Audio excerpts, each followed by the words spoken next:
এবার আমরা শিখব যে লম্ববৃত্তাকার চোঙের সমগ্র তলের ক্ষেত্রফল কত হবে।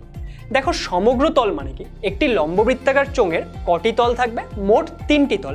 একটি হলো এর পার্শ্বতল বা বক্রাকার তল, আর দুটা কি থাকবে? দুটা থাকবে বৃত্তাকার তল, তাই তো? এবার পার্শ্বতলের ক্ষেত্রফলের ফর্মুলা সেটা তো আমরা শিখলাম 2πr/h। এবার তার সাথে যদি আমরা দুটা বৃত্তাকার তলের যে ক্ষেত্রফল সেটা যোগ করে দিই, তাহলে আমরা কি পাবো? তাহলে আমরা পেয়ে যাব সমগ্র তলের ক্ষেত্রফল।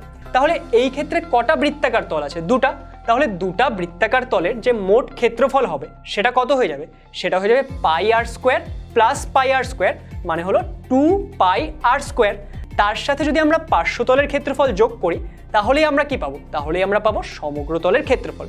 তাহলে সমগ্র তলের ক্ষেত্রফল সেটার ফর্মুলা আমরা কি লিখতে পারি? আমরা লিখতে পারি যে 2πr², এটা কি হয়ে গেল? এটা হয়ে গেল দুটা বৃত্তাকার তলের ক্ষেত্রফল, প্লাস পার্শ্বতলের ক্ষেত্রফল সেটা কত? সেটা হচ্ছে 2πr/h। এবার এই 2πr² প্লাস 2πr/h এখান থেকে আমরা কি করতে পারবো? এখান থেকে আমরা 2πr এটাকে কমন নিয়ে নিতে পারবো। তাহলে এটা যদি আমরা কমন নিই, কি থাকবে? থাকবে হচ্ছে 2πr ইন্টু ব্র্যাকেটের মধ্যে r প্লাস h। তাহলে আমাদের একটি লম্ববৃত্তাকার চোঙের সমগ্র তলের ক্ষেত্রফলের ফর্মুলা কত হবে? সেটা হবে 2πr into r plus h। সম্পূর্ণ ভিডিও দেখতে ডাউনলোড করো আচার্য অ্যাপ।